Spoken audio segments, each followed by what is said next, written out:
Hi, this is Audunsson here, and in this video, I am going to share with you an incredibly powerful process and a tool that I use to set goals, measure progress, and align a team around what we call objectives and key results.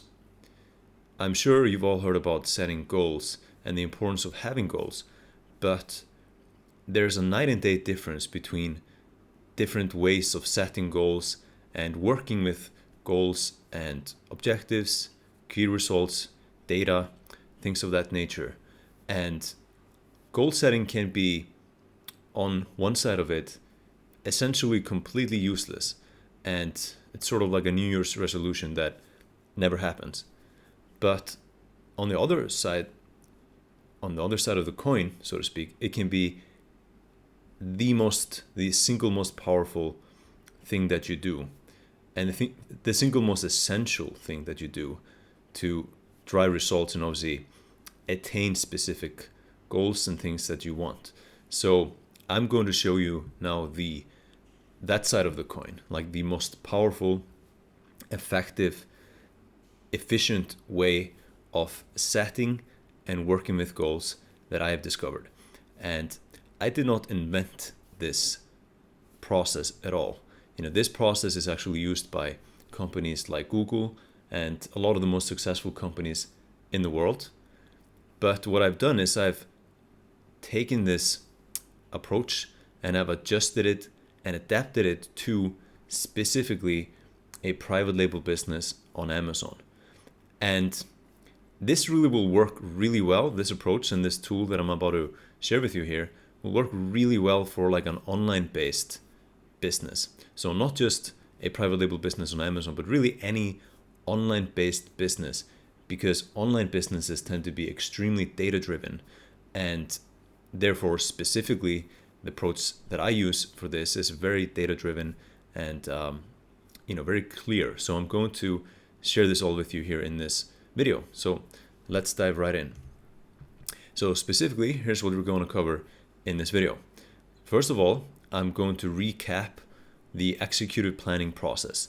And if you're watching this video, you most likely have already seen the module where we walk through our executive planning process in detail. So I'm just going to recap it here, just as a refresher and a reminder to bring everything into context, because the objectives and key results process and tracker that I'm about to share with you is something you can lay on top of all of that and just enhance and crystallize and bring everything else that we talked about together in a more cohesive, clearer, more effective way. Then we're going to talk about the 3 W's of objectives and key results, which the abbreviation is OKRs. And so that's the what, the why, and the when of objectives and key results. I'm going to explain all of that. Then I'm going to walk you through OKRs versus KPIs, because if you're in this program, if you're an Apex seller, you already know KPIs and how important they are to what we do. And you've seen the KPI tracker that we use. You're most likely already using it. And you know that it's really a fundamental core piece of running this business effectively and getting results. So I'll talk about the difference, because OKRs do not replace KPIs. You won't stop using KPIs. It's not like that at all. You want to use both OKRs and KPIs. And then the final thing is I'm going to share with you the OKR tracker that we use, which is really what's going to make everything come together, and everything else that we're talking about before that will make so much more sense when you have the OKR tracker. So, you can study OKRs all day long, but what I found is that the only thing that really makes it clear and understandable and actually practical is having a specific tool to use to work with OKR. So that's what I'm going to share with you at the end, and then everything is going to make total sense, and you can actually go ahead and start using OKRs in your business right away, which honestly will have a dramatic impact on your business and your results.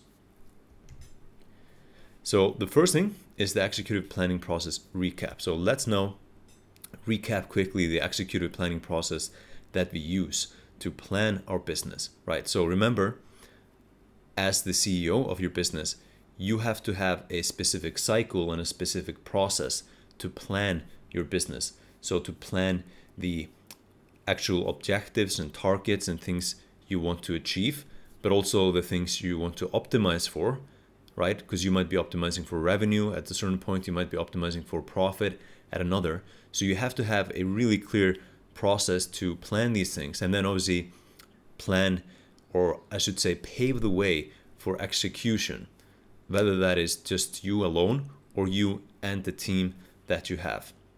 Because this is absolutely key, again, for you personally being able to spend your time effectively and efficiently on things that, effectively drive the business forward and have an impact and get you closer to your goals. Or if it's you and the team, or just the team, if you're in that position where you're just basically managing a team that does all the execution for you, then it is absolutely vital that you have a clear path for them to follow and execute, along, so that they actually are moving the company, the business, in the direction and towards the specific goals that you want. So this is your process as a CEO to plan your business. And again, this is a cycle and a process that you repeat on a set cycle, which we've already covered, right? So let's recap this in more detail. So remember, building a business is kind of like climbing a mountain. It's kind of like getting to the summit of, let's say, Mount Everest, right? So to get all the way to the top, so all the way to your ultimate goals, you're going to have smaller steps and smaller goals along the way. So for example, if you're climbing Mount Everest, you're not just going to go a straight, direct route to the top. You're going to focus on getting to Camp 1 first of all, and then you're going to review your progress, check your health, and sort of recalibrate.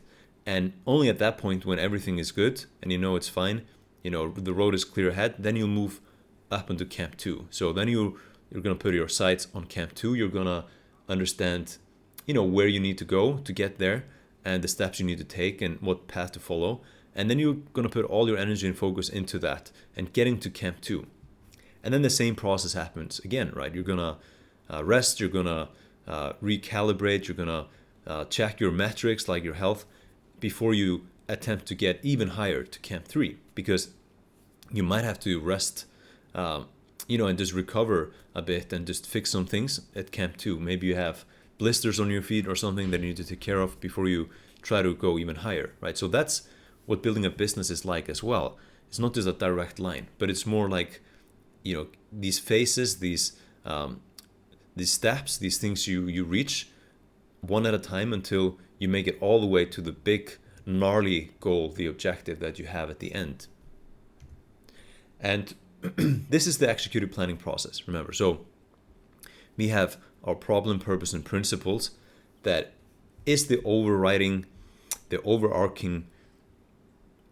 basically reason for this business existing. That's really what this is about. So if it's your physical products brand, this is really what it's about. What is the problem? What are the things that it's actually here to solve? So this is not helping Daniel make money so he can buy a new car or anything like that. This is specifically, an actual problem, a service that you're doing in this world with your products, which could be, making better solutions to certain problems, or just improving problems or products, I should say, where you see there's, things are lacking and people aren't completely satisfied, or they're not really getting what they really want, right? Something which we've already covered in detail in the program, how to figure this out. And then you have your purpose and principles. So, you also have a purpose for being in existence, which is related to this problem.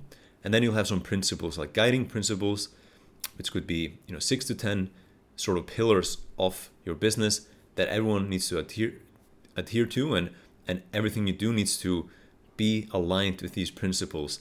And it cannot break these principles, it cannot stray away from them.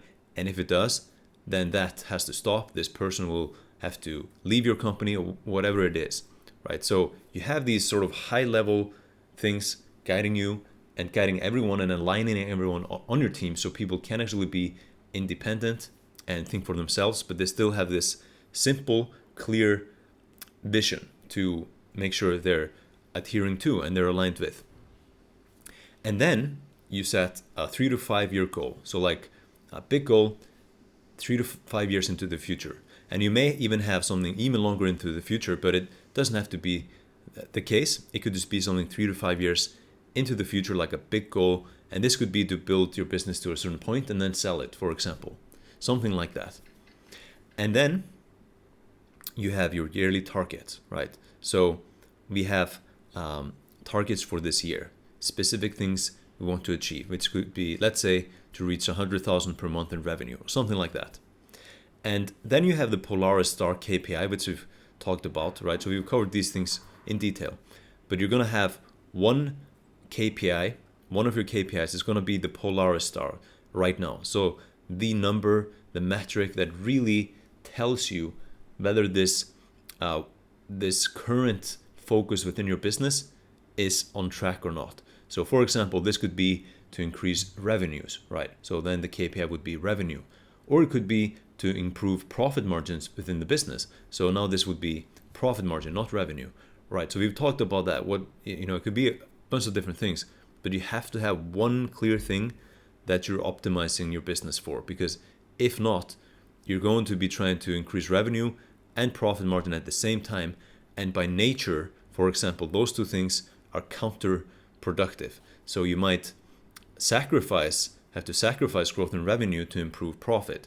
But if you're trying to do that and trying to grow revenue, so let's say you're trying to grow revenue and you're trying to improve your profitability, your profit margin, you might have, things that basically collide with each other. So you, in some cases, cannot do specific things to improve profit margin if you're also trying to increase your revenues, right? So it's counterproductive. So you have to be really careful, and that's why it's really important to have one Polaris KPI at any given point in time. So you can cycle between, for example, increasing revenue and increasing profit margin. You won't be doing it at the same time, right? So that's something you have to have in place. And then you have your quarterly deliverables and your theme. So you have specific deliverables for this quarter, and you're going to have an overarching theme as well for this quarter. And this theme can extend longer even, but this could be related to the Polaris KPI, for example. So, for example, it could be to just scale revenues, as an example. All right, so this is the executive planning process in a nutshell, how we plan the business. And it's these time frames and these different dimensions that make it so powerful. And now, when you're planning all of that, you always want to reverse engineer the success, right? So you always have to start with your problem, purpose, and principles before you can plan anything else. But this is something that remains relatively stable over time and consistent. But now you go back, and if you look at the problem, purpose, and principles, you know what that is. Now you can start to actually set specific 3 to 5 year goals that either fulfill that purpose or move you closer to it. And then based on these 3 to 5 year goals, now you can see, all right, these are some yearly targets. And especially for this year, this is a good target that I believe we can achieve. And this will move us markedly closer to the 3 to 5 year goal. And so it goes, right? And then you do the same with the quarterly deliverables for your yearly targets. So the quarterly deliverables move you closer to the yearly targets, like 25% closer basically each time. So that's how you reverse engineer success, one step at a time, and you make sure it's all aligned and it's all focused, right? That's the key. This has to all align, it has to make sense, it has to actually be doable and practical. So it has to be based on reality. It has to be things that if you do these things in this order, then you will achieve your purpose, like you will fulfill the mission of the business. And as you remember, we use a specific executive planning cycle as well, which is 90 days and yearly. So we do executive planning basically in 2 time frames. The first one is yearly, so once per year we do this planning, which is the main part of this planning. And then every 90 days, so every quarter we revisit and we plan the next quarter, we review the quarter that just passed, we learn from it, we readjust, calibrate, and plan the next quarter. And until we have completed the year, and then we review the entire year, plan next year, review the past quarter obviously as well, plan next quarter. So that's how it goes, right? That's the executive planning cycle. And essentially, you want to be like a heat-seeking missile that course corrects until the target has been hit. So success is inevitable if you follow this consistently enough, with enough intensity, and for long enough until you've been able to do the work necessary to meet your objectives, to reach your targets, right? So that's really all there is to success in a way. It's just these continuous iterations and continuous action, feedback, learning, and course correction until you've done enough to reach the goal. It's really that simple. And this is really the scientific method in action, right? So we have talked about the scientific method over and over again in the program. And that's really how everything works, like in nature, in business, all of it. It's all following this core equation of life, right? Which is you have your input, which is what you do, or what you're putting in, and then the process you follow to execute. And then that will give you an output, and this will then provide feedback so you can adjust the input, the work you're doing and the process you're following, which will then have an impact and change the output. And you just repeat this cycle again and again and again and again until you have the desired output, the output that you want, right? So by just continuously repeating the cycle, right, you will eventually optimize for your desired output. And needless to say, you need to take action to get the feedback, to adjust until you've got this equation, the formula, right. And at any moment in time, you're going to have your Polaris KPI that is really the main output that you're optimizing for within the business at this moment, right? So this could be, for example, revenue or profit margin or something else. And you should have already completed the company direction sheet, which is a sheet that lays out your main executive planning items and lists your team's functional and process accountability. And you can share this sheet with your team to distribute accountability, and at the same time keep everyone headed in the same direction. So you should have already completed this, and this is really good groundwork for what we're actually going to be doing with OKRs. So the OKR sheet and the process I'm about to share with you will basically take what you've already done here and put it into a framework that's more practical, and it's better to use, day by day, week by week, and just keep everyone on the team aligned. So it's just, it doesn't cover everything that this sheet covers, but it does cover the main long-term and short-term planning things just in much more detail and with more thorough data. So it's more powerful. And so that was the recap of our executive planning cycle, right? So now let's move into the actual OKRs. So now I'm going to walk you through the 3 W's, so the why, what, and when of objectives and key results. So OKRs, right? What is this? Why do we use this? And when? And really, how do we use objectives and key results?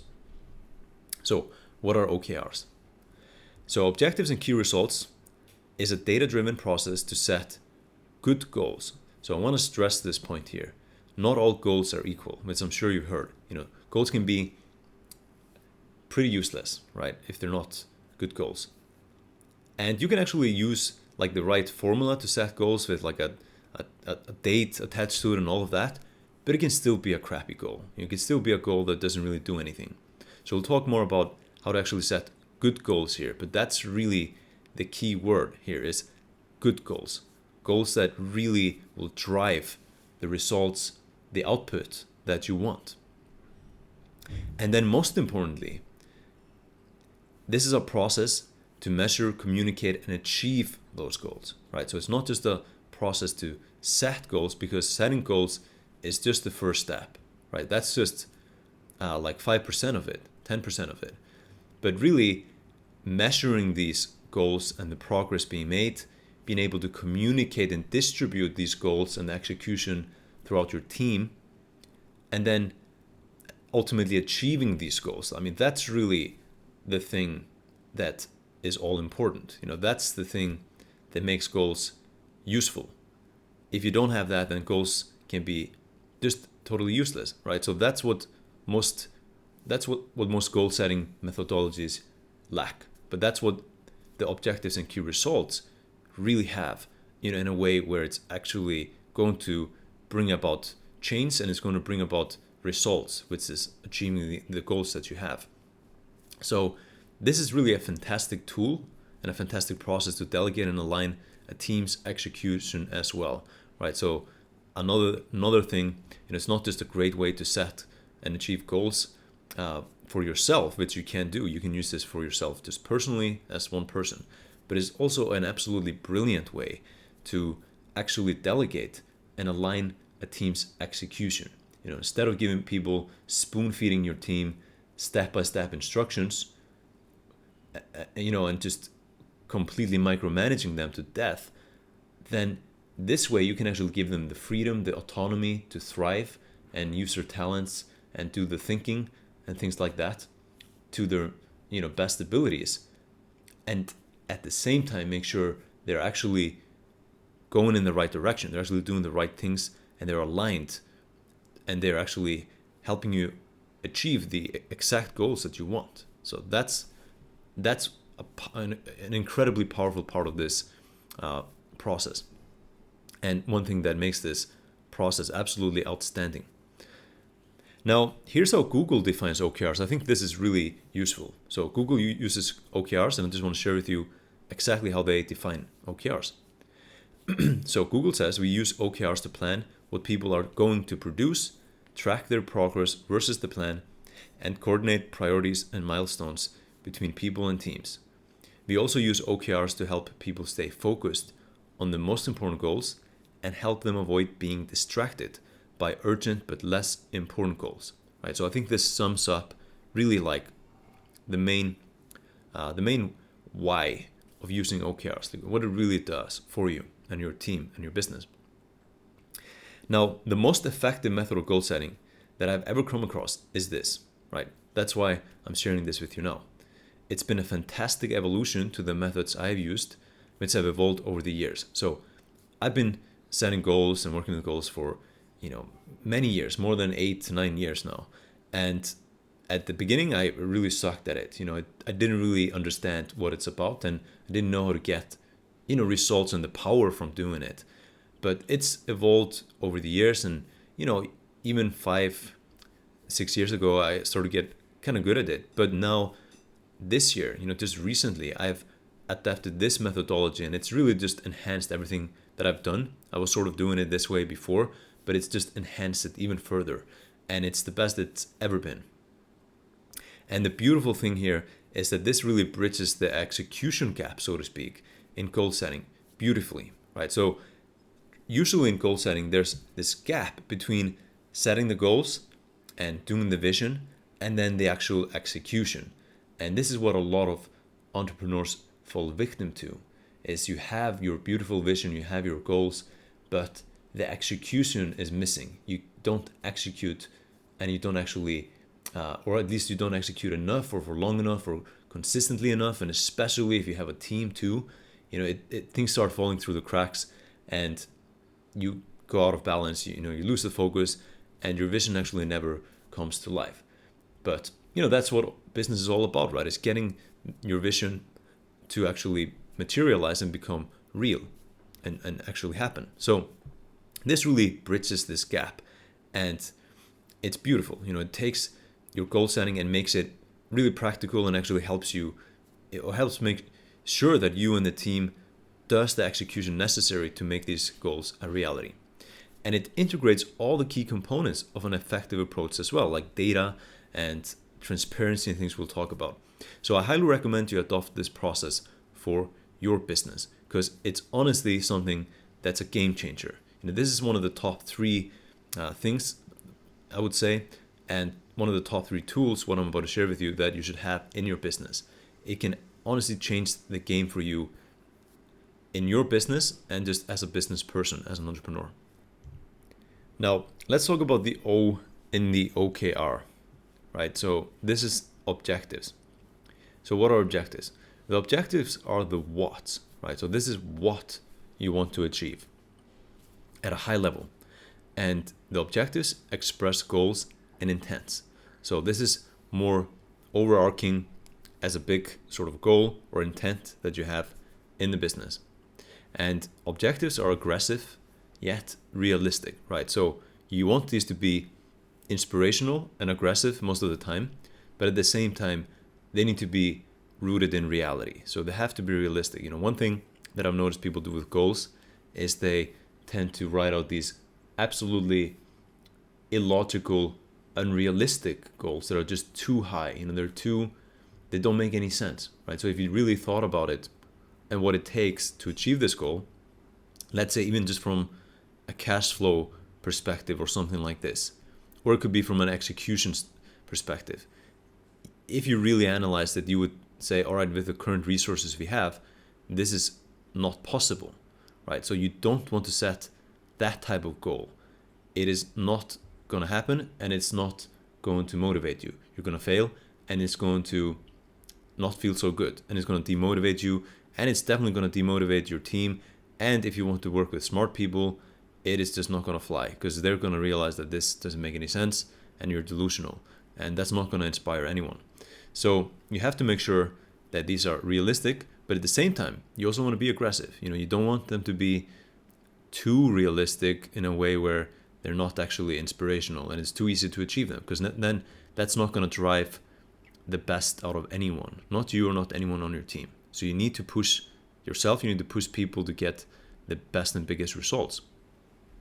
And objectives must be tangible, objective, and unambiguous. So we have to have objectives that are not subjective. They're not subjective to anyone's opinion. It has to be absolutely clear and no argument about it, whether or not this has been achieved. And it has to just be absolutely clear, and it has to be something you can really put your finger on. It's tangible. And it should be obvious to a rational observer whether an objective has been achieved or not. Someone from the outside should be able to look at that and say yes or no, clearly. And the successful achievement of an objective must provide clear value for your business, right? So you don't want this to be something that at the end of the day doesn't provide value. It's not important. It has to be something, it should be the most important thing you can think of right now for your business in terms of value. So an example of an objective is become the best-selling brand in our category. So we don't have to get specific with data at this point with the objectives. That's going to come in the next part here, key results. But objectives are overarching sort of big things we want to reach. So for example, become the best-selling brand in our category on Amazon, for example, right? And then the key results are going to provide the data to tell us whether or not that has actually happened.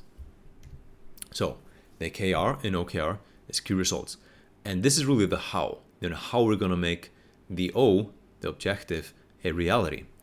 And the key results express measurable milestones which, if achieved, will advance objectives in a useful manner to their constituents, right? So it's going to advance this objective until it's reached. So we're going to have a couple of KRs, a couple of key results for each objective. So if one of them is achieved, it will advance the objective in a useful manner. And the key results must describe outcomes, not activities. So this is another big mistake that people make in goal setting. So in this case, for key results, if your KRs include words like consult, help, analyze, or participate, they describe activities, right? So that's not something you want to do. Like, I'm gonna lose weight. That is not good enough. That's not specific. You would have to say, I'm gonna lose this amount of weight by this date, that kind of thing, right? So instead, you want to describe the end user impact of these activities. For example, source and be generating daily sales for 2 new SKUs on Amazon by March 15th. That is a key result that you can clearly say yes or no, this has happened. And so that's what you would do rather than say, let's say I'm going to launch 2 new products, and it's kind of not clear what that means or how you would measure that, unless you specify, right, what that means. So this must include evidence of completion as well, and this evidence must be available, credible, and easily discoverable. Examples of evidence include change lists, links to documents, notes, and best of all, objective metrics. So it could be a business report metric from Amazon, or it could be one of your KPIs, for example, but it has to be an objective metric. And then the final thing here I want to mention before we dive deeper in on OKRs, really just to give you like an overview of what OKRs are, is the data component. So we have objectives, we have key results, and then really what ties it together, what makes it powerful is data. And the power of data is really tremendous, right? So online businesses like ours are extremely data driven, and therefore a highly accurate data driven approach to goal setting, execution, and results is a good fit for us. So in particular, for an online based business like ours, for example, a private label business on Amazon, data is a big part of it, right? There's data on almost everything we do. And that's great. That's a powerful thing. So we really want to harness this within our goal setting because we can. So this works really well with a virtual work from home team as well. So if you have a team that's virtual, that's not in an office together, this becomes even more important, right? Data is always important for every company, but it becomes even more important because it's so clear, it's so concise, and when you use it right, there's no mistakes to be made about it. It's just what it is. Everyone speaks the same language when it comes to data. Now, we use something called progress percentages, and this is an iteration on this process that I found to be extremely valuable and useful, and that's why I'm sharing this with you now here, is that basically one of the incredible things about the way we use OKRs is that they remove the ambiguity in goal setting completely, right? There's no ambiguity here. It's just what it is. It's clear. And we get a direct measurement, so in our case, percentages, on progress and execution.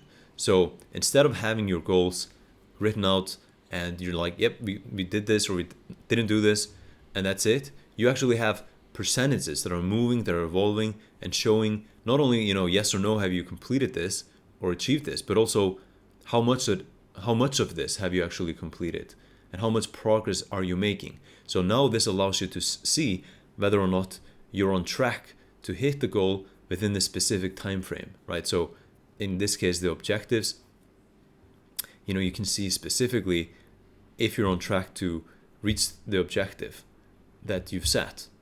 So you have a direct measurement on progress and execution. And this is fantastic for you as the CEO, or if it's just you doing everything in the business right now. But it's also brilliant when you have a team because everyone can see where you're headed. And if you're falling behind in a certain area with an objective or a key result, then the team can align to make progress on that now, to make sure everything is moving in the right direction, and you should make as much progress, if not complete the objectives within the time frame that you want.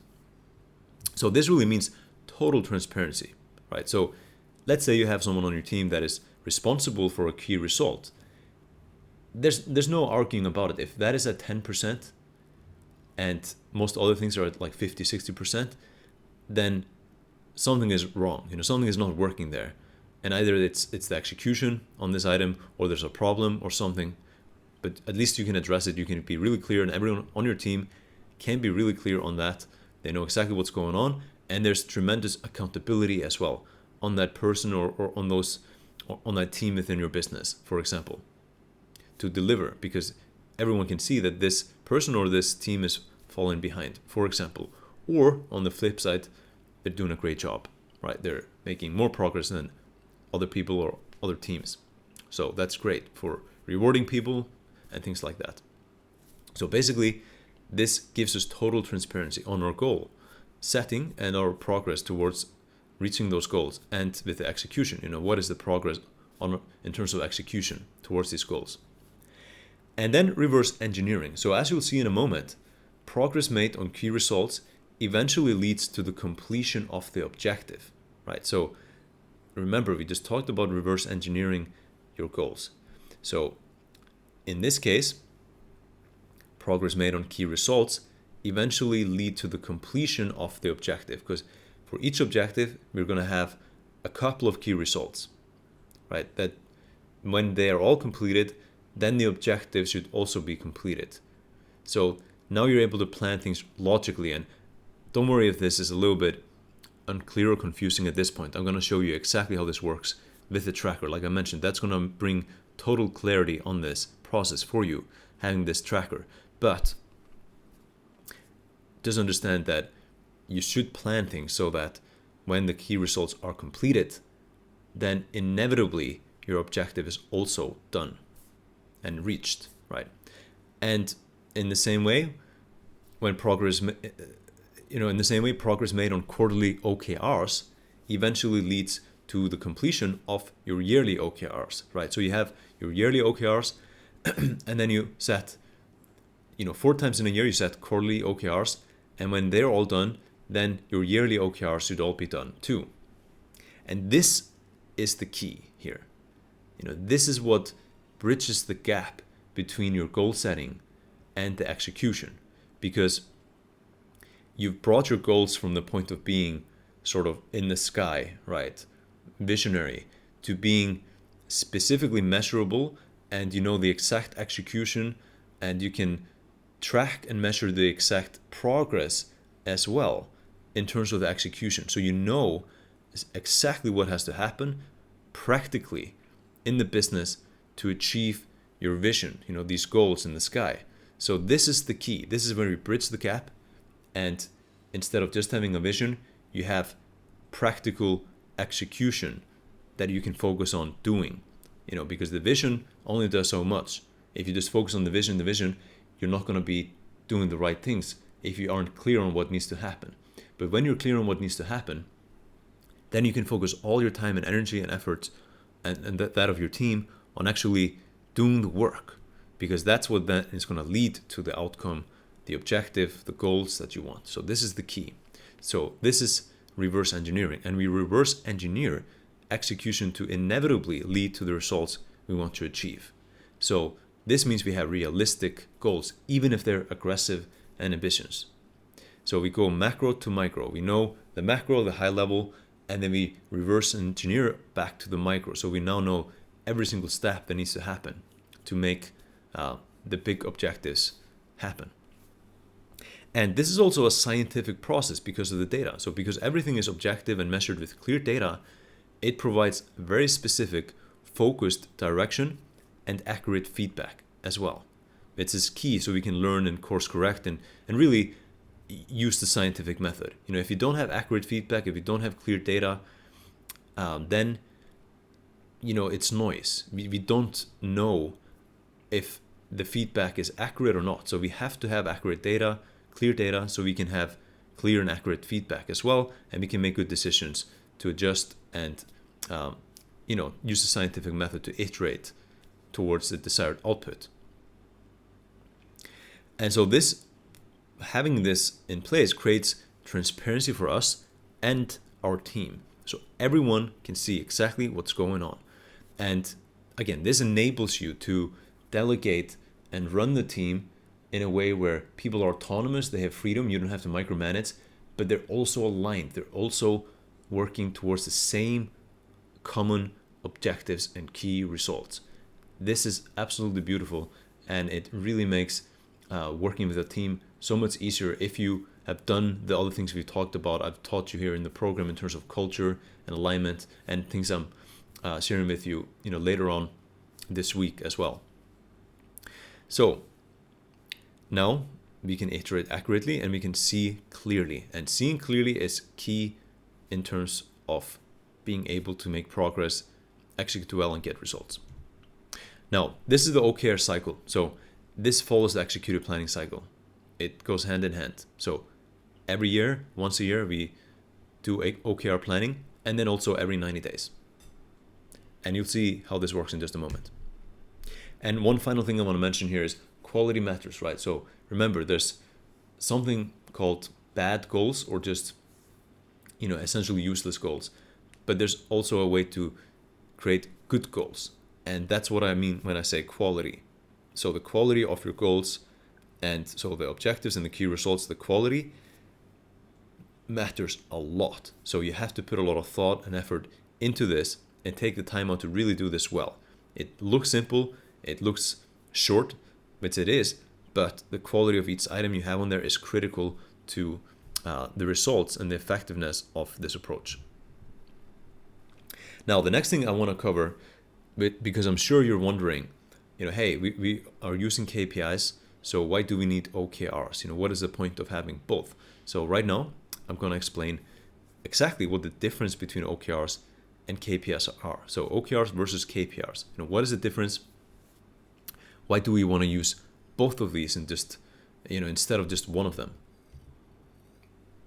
So you've already received the KPI tracker here in the program in Apex Seller, and this is a really powerful sheet to lay out and track the most important key performance indicators in your business. This is absolutely key, fundamental to being able to run a steady and streamlined operation and really know what's going on, know what you're doing, and really being able to scale. Being at the CEO level, being able to grow a larger and larger team and a larger and larger operation while still, maintaining oversight and clarity on the business and what's going on, and making sure you're driving things in the right direction and things are progressing. It's key to being able to spot problems and issues quickly and things like that, which we already discussed in detail. So you already have this set up and working for you, which is great, right? This, what I'm about to share with you, does not replace this in any way.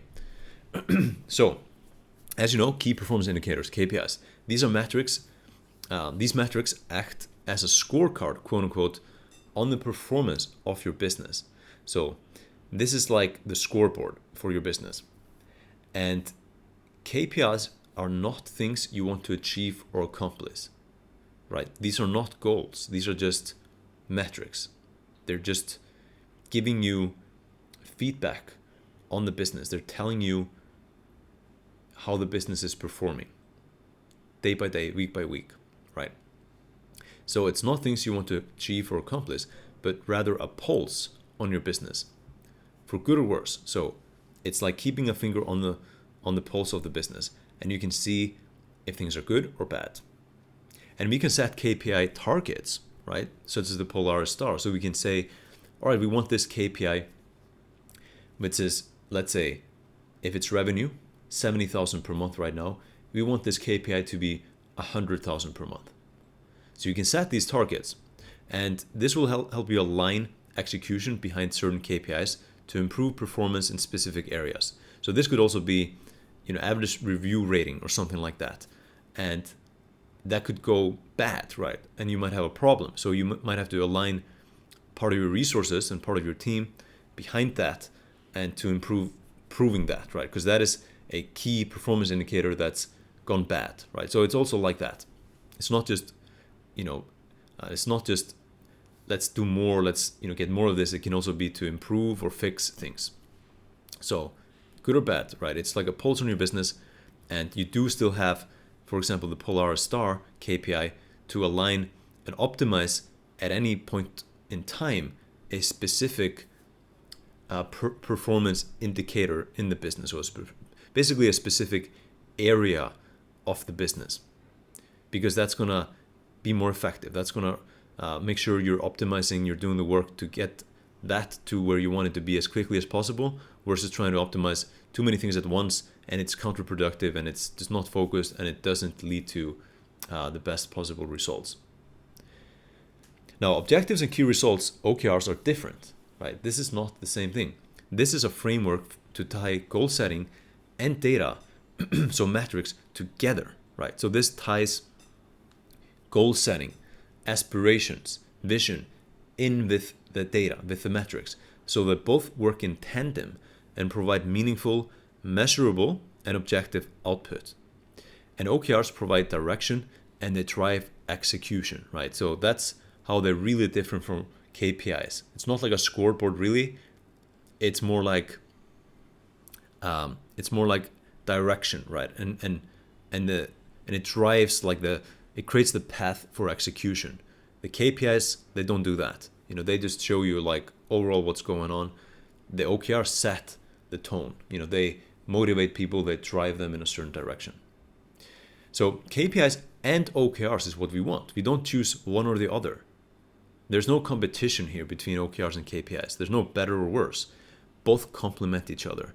And the most beneficial setup for an organization is to use both KPIs and OKRs, right? That's the magic when you have both.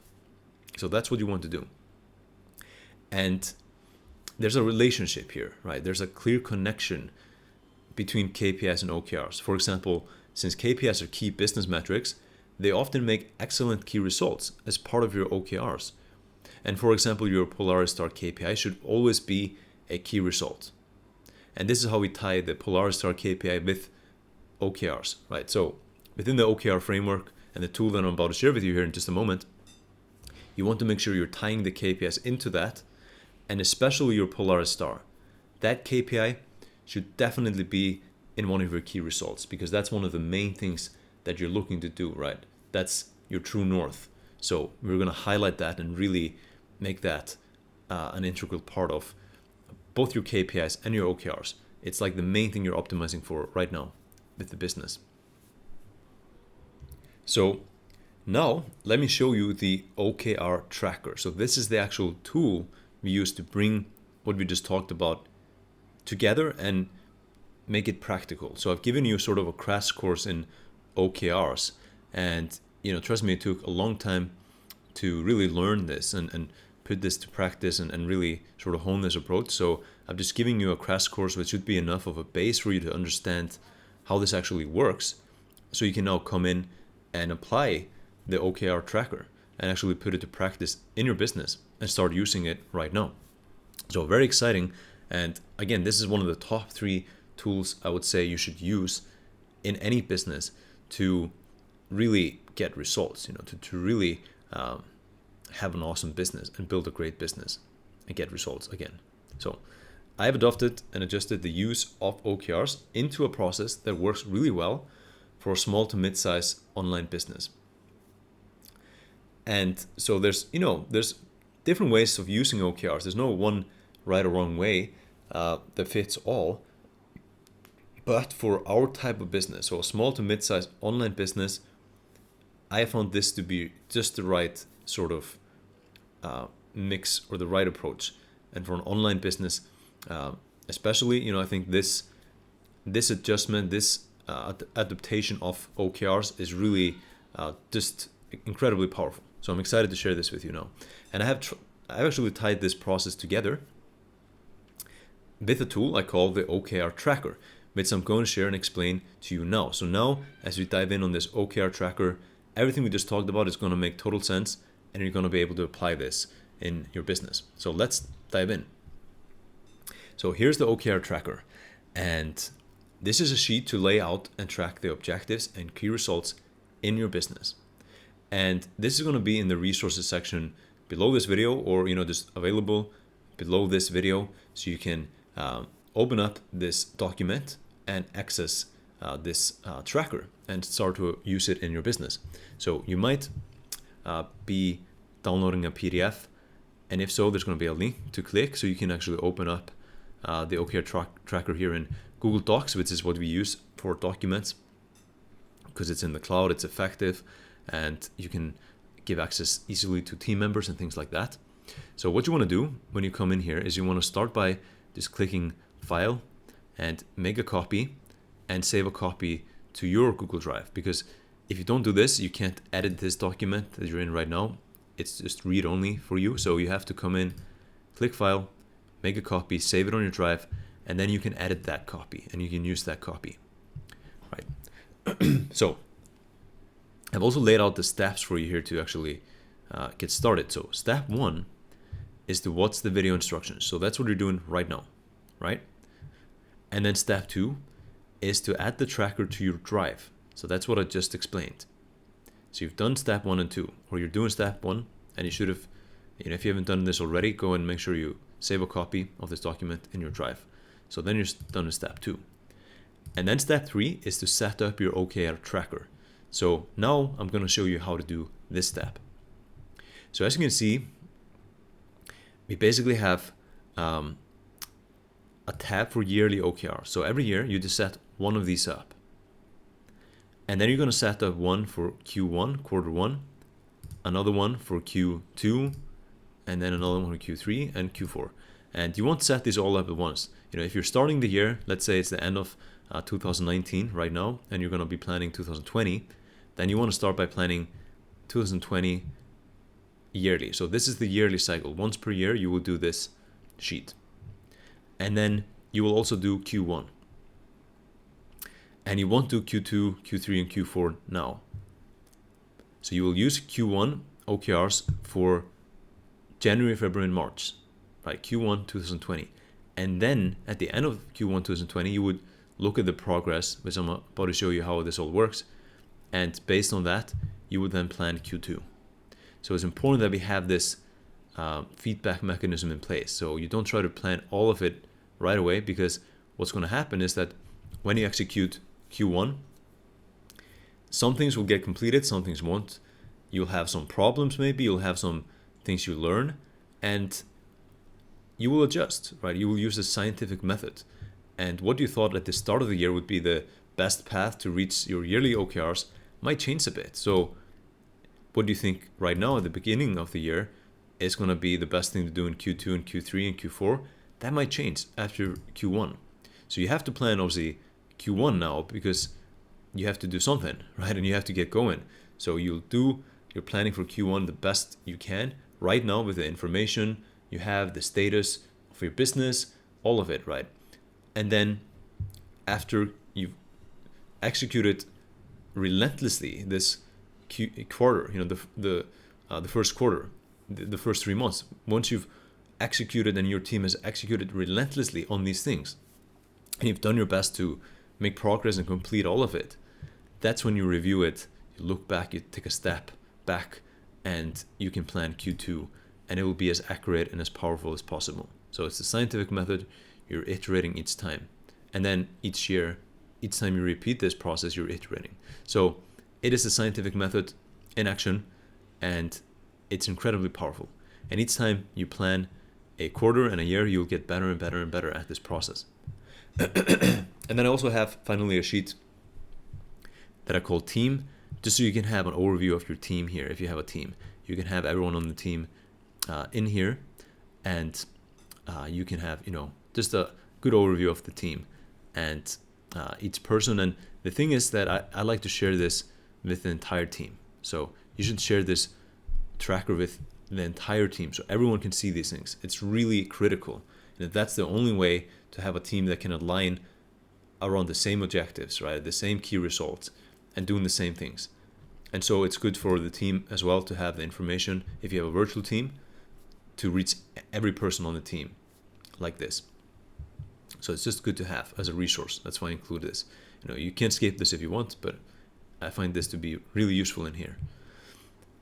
So let's start with the yearly OKRs. Let me show you how to do this. So you're welcome to actually switch our logo here into Profits out with your logo. So you can put your logo or just type in the name of your business up here.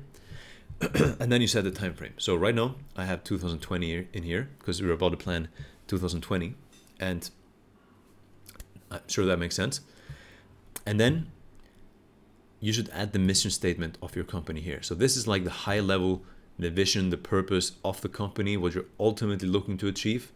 So you want to remind yourself and the team why you exist. What is the big thing that you're here for and you're looking to ultimately accomplish by doing all this work here, right?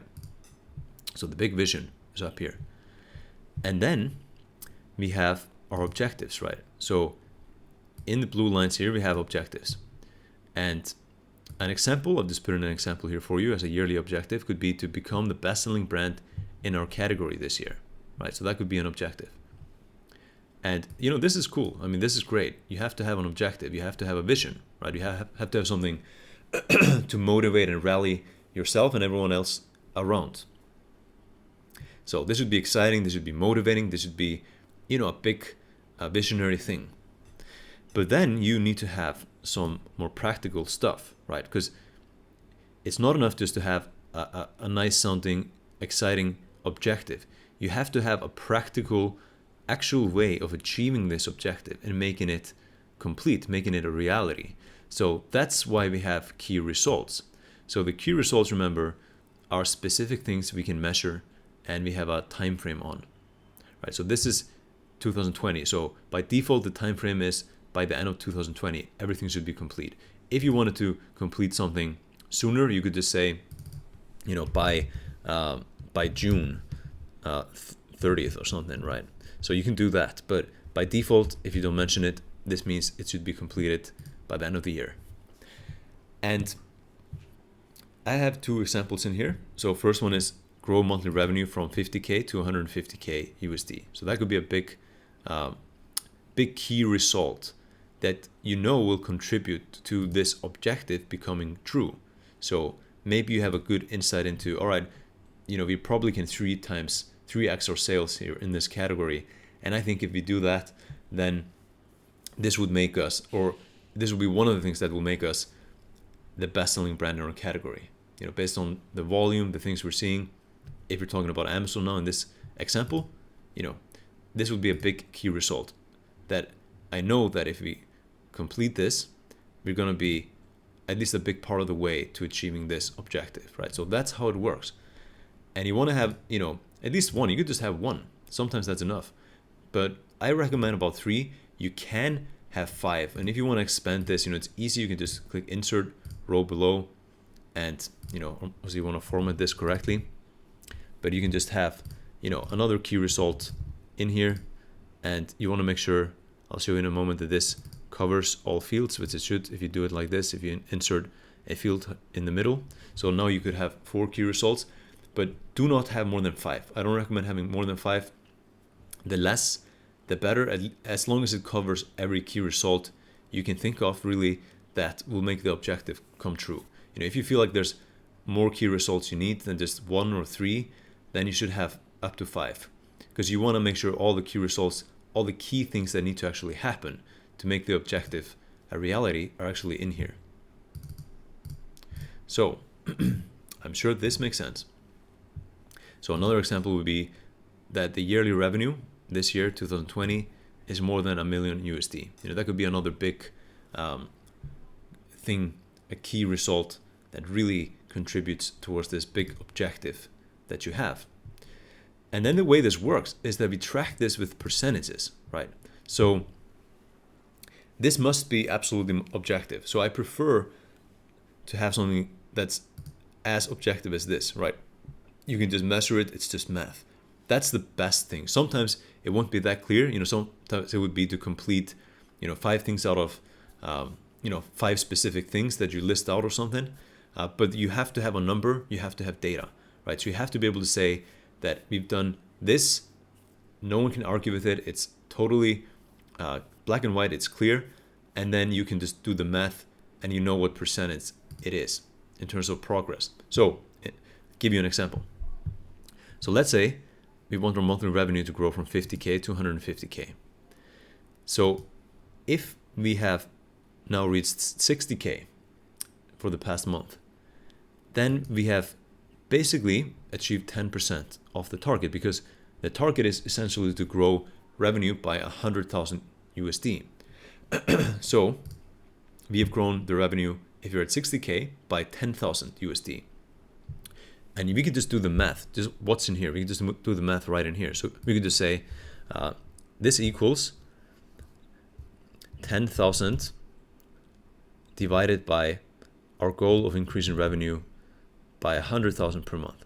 So this will give us 10%, right? So we've gone 10% of the way there. And the same here. So let's say our yearly revenue target is equal or greater than 1 million USD. So let's say by now this year we've sold 200,000 USD in revenue. So now the math would just be 200,000 divided by 2 million, right? And this would give us it should be by 1 million, right? So 200,000 we have sold in revenue this year out of our objective of 1 million. So now we've gone 20% of the way to the target.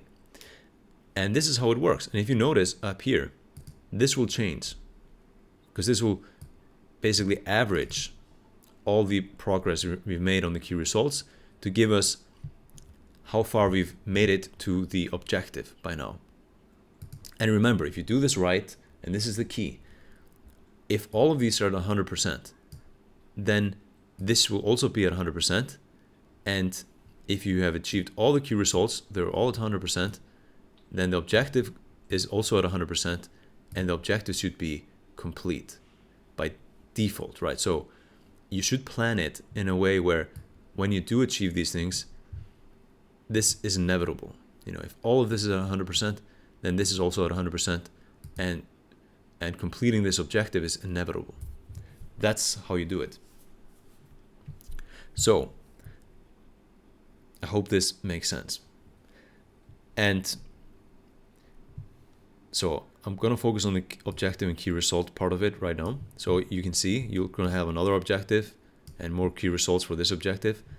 And you can have just one objective and key results for the year. But most likely you're going to need 2 or 3 sections or more. So you can also add in, just add rows, and you can just copy paste this section, to create another one. So you could have up to 5. I don't recommend having more than 5 of these.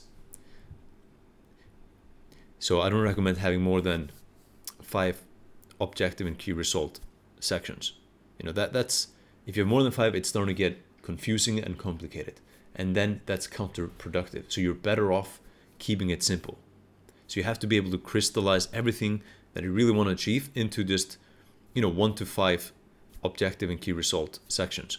So basically, 1 to 5 objectives. So you just want to define for the year 1 to 5 objectives, and that's it.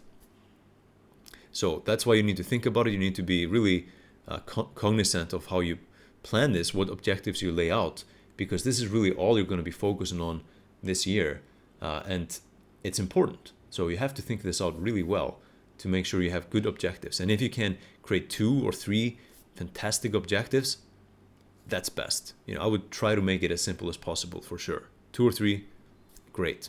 1 might be a little bit too little, especially for a year, but 2 to 3 is great. And 4 or 5 is okay as well, but don't have more than that. So that's how this works. And you can see this progress bar up here is going to then tell you how far you've come towards your all your objectives. So this is your overall progress for the year. So now you can just see black and white with data exactly how well you're doing this year in terms of reaching your goals, or I should say objectives for the year. So this is the beauty of this process and using this specific tool here, because it makes this all completely transparent and data driven and objective. So let's say we have made like 50% progress here. You can see this moves to 50% because we only have one thing in here right now, and then the progress for the year has moved from 5 to 22% in total because we made a lot of progress here. So that's how this works.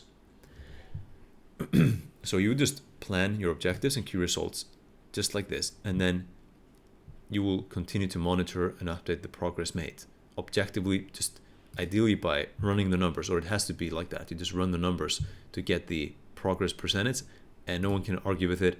It is completely objective, and it is what it is.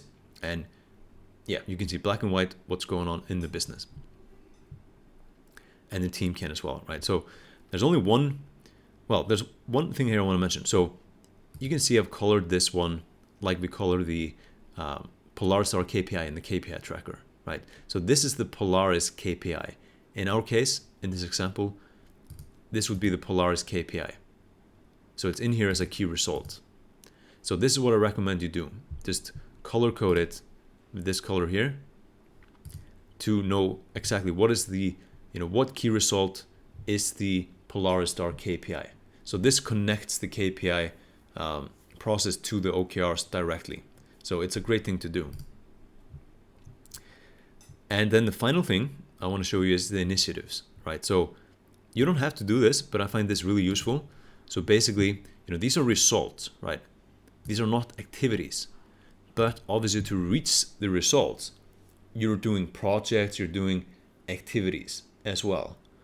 So in addition, and I find this to really enhance this process, in addition to just objectives and key results, you can list specific initiatives, right? So if you want to become the best-selling brand in our category and you're going to grow monthly revenue from 50K to 150K per month, right? Monthly revenue, and you're going to have yearly revenue that's equal to or greater than 1 million USD, then you're going to have to do some things to get there, right? It's not enough just to say these are the results and then leave it at that. You have to know exactly, all right, what's going to actually take us here? What do we need to do to get here?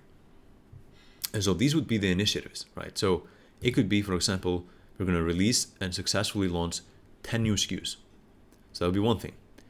Or, another one could be adopt full-scale Amazon PPC systems for all 15 of our SKUs. So assuming you have 5 SKUs already. And then what you want is that these initiatives, if you complete all of them, they will lead to you receiving 100% at all the key results. So that's how you want to think about it. So you're going down from macro to micro. And if you achieve these initiatives, then all of these key results should be complete. And thus the objectives should also be at 100% and complete. So that's how this works. And in this case, I put it at 10% here.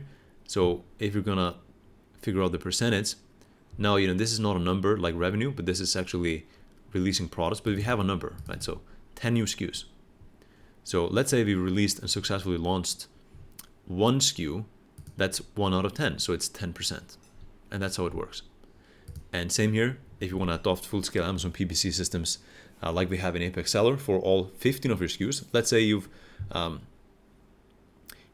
it for, let's say you've done it for 1. So it's 1 out of 15. So that's 7%. So you've done it for 1, you've set it up, it's been run for 1 SKU out of the 15 that you want to do this year. So now you're at 7%. So this is how it works. So I hope this makes sense. This is how you plan your year, and you tie your goal setting progress in with data and execution. And it's an incredibly powerful process. And I hope you can see that by now. And it's really this tracker that makes it so powerful. Now, let me show you one of the quarterly OKR sheets as well. So we have obviously 4 of these, they're all the same. So I'm just going to show you one. And everything is the same, so I don't have to re-explain basically everything, but now this is just for Q1, right? So this is quarterly. So you want to have an objective for the quarter. So for example, you could have 2 best-selling products in our category. And now what I like to do, so you could have, again, 1 to 5 quarterly objectives too. I prefer 2 to 3 if possible. But keep in mind that these objectives should then contribute significantly towards these objectives, right? The yearly objectives. So what I like to do is I like to specifically make sure that each quarterly objective is aligned to a specific yearly OKR.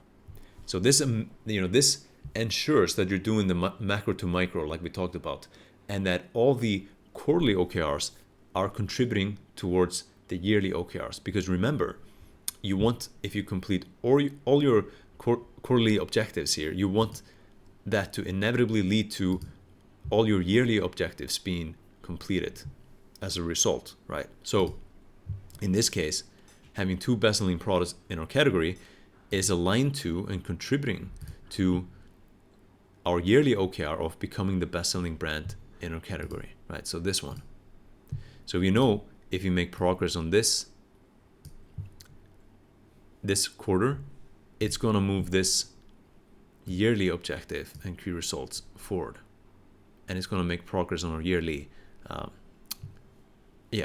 objectives, right? So that's how it works. And again, we might have a key result in here quarterly too. That is the Polaris star KPI at the moment. So that's perfect. And then the only other distinction here with between the quarterly OKRs and the yearly OKRs is that for the quarterly OKRs, I like to categorize them into either aspirational or committed. And this is something I learned from Google, because Google does this too.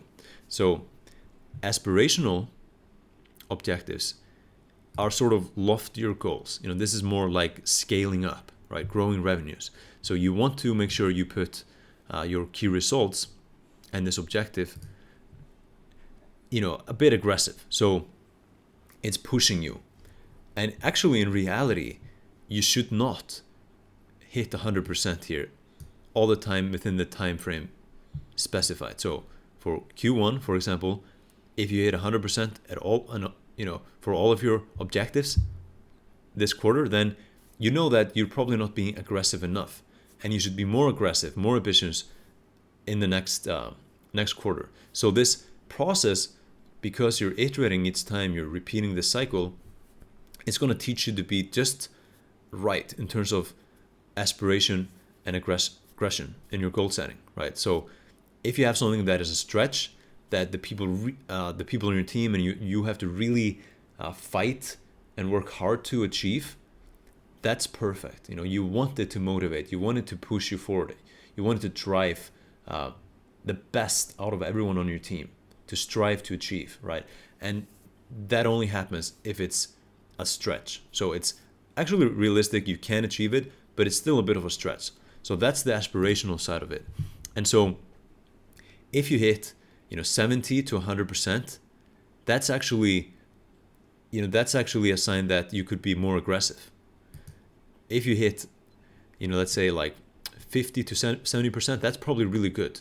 I would say 60 to 80%, that's good. If you hit that range, then it's probably the right balance of pushing your team, being aggressive with the objective, and having a truly aspirational objective, and actually having something that's also realistic and you have made really substantial progress towards. You may have gone close to achieving it, and sometimes you will achieve it, and that's great, right? But if you're like achieving like 10% or 20% or even I would say less than 50% of the objective, then it's too aggressive.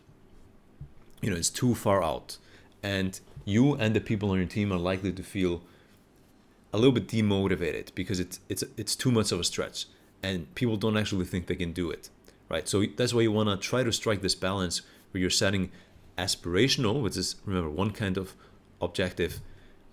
You're setting those objectives to be a stretch, but still something you can make major progress on. So 70-80% is ideal, and sometimes 100%, and then that's great. Of course, you celebrate. That's not a bad thing. But overall, on average, you would be achieving 70 to 80% of the aspirational objectives if you're setting them right.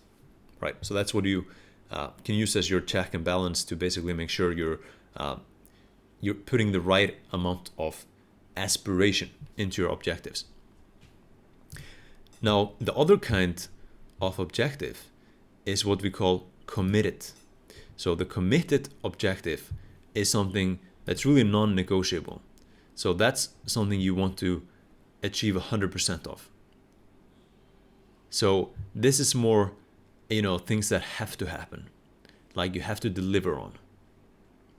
And it's good to have a mixture of both, because usually in business, you have some things you have to do. You have to deliver certain things on time and that kind of thing. And you want to have that in here too. So these are things that you just must reach 100%, right? That's what should happen.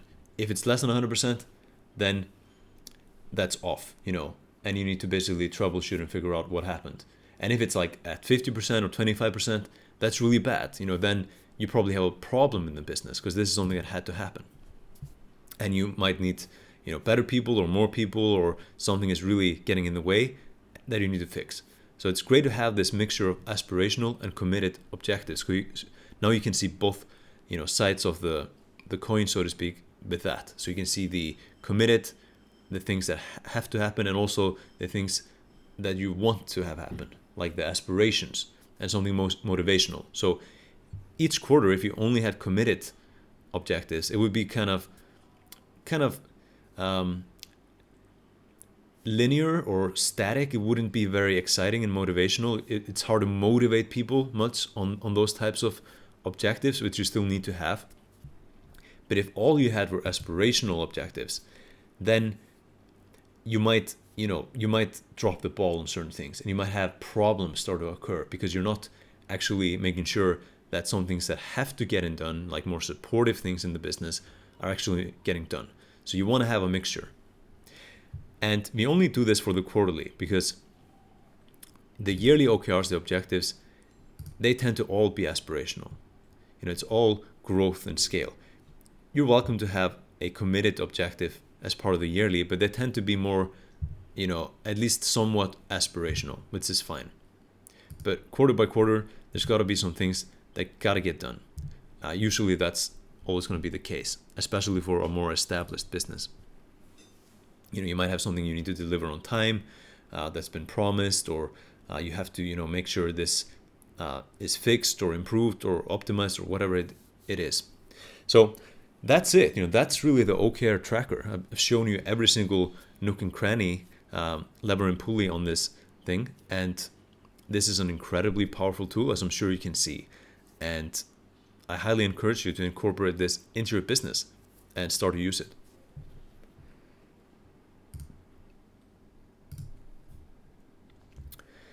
And I recommend updating and reviewing progress on quarterly OKRs weekly. And like you already know, you do this for both OKRs and KPIs then, because you do this weekly for KPIs. And I recommend doing the same thing with OKRs, so you do it at the same time, and you show it to your team, you review it as part of the weekly meeting pulse, which I'll talk about later in the module. But yes, so every week you will review progress and you will update the quarterly OKRs, and you will see the progress you made this week, and you'll be able to monitor and evaluate if it's happening fast enough and if everything is on track, right? And then at the end of every quarter, you will update the yearly OKR sheet as well to see the progress made this quarter, really in as part of the big picture. So at the end of each quarter, you will see the progress that you made this quarter towards your yearly targets, your yearly goals, right? Your yearly objectives. And this puts things into perspective for you. So you can see, all right, we had a great quarter, we made a lot of progress, or it didn't really move the needle much on the year here for us, right? So it's really powerful. Now, there's one final piece I want to suggest you do, and that's to actually go and read this book. It's fantastic, by John Doerr, who is, a brilliant entrepreneur and investor, and a very wealthy person. And he actually introduced OKRs to Google, so I think he's the right guy to really teach you in depth about OKRs and just bring them to life for you. So one thing I like about this book, it tells a lot of stories, and it shows you, some companies that are actually using this in the real world and what it does for them and things like that. And you even hear from Bono and how he uses OKRs, and it's a nice book. It's really interesting and a fun read. So you don't have to obviously read this, but I suggest it. You could listen to it through Audible as well. But basically, if you want to get a deeper insight and learn a bit more about OKRs and just make it come to life for you even more, then you can read this book. But you're still ready to go and start using it, so don't wait. Just go right in, use the OKR tracker I just shared with you, and apply OKRs to your business right now. Do that first, because it's so powerful. And finally, here's your action item. So there's only one, and it's to set up your OKR tracker and to start using it. So you want to define your yearly and current quarter OKRs right now and start using the OKR tracker weekly to track progress, to keep everyone aligned on your team. So it could be only you, it can also be you and the team. And if you have a team, it should definitely be you and the team, and continually make progress towards your objectives. So if you use this sheet, this tracker, like I just mentioned, every single week, and you will look at it maybe even daily, then this will keep you on track. You should bring your team into it. You should review it with them every week and talk about it all the time, because this will really align everyone and make sure you're continually making progress on the right things and that everyone is focused. And you want to continue to use this tool and apply this process every single week. And if you do, you will make incredible progress in your business. I can promise you that. And it can be a complete game changer for you. So what you want to do is you want to bookmark the sheet, the OKR tracker that you have in Google Drive now, and you want to bookmark it and have it easily accessible in your browser. And you want to visit this frequently to keep yourself and your team on track, and most importantly, focused on the right things, the right objectives and key results, and actually, achieving your goals. So keep it simple. Google does this process for a reason. You don't need to overcomplicate things with, all these other things that are out there for goal setting. Just use this. It really gives you the power, the benefits of goal setting in the most effective, efficient way that I've ever seen. And the OKR tracker should really be a top 3 tool in your business from here on. So I hope this has been incredibly valuable, helpful, insightful, and you're as excited as I am about using OKRs in business. So that's it. Talk to you soon.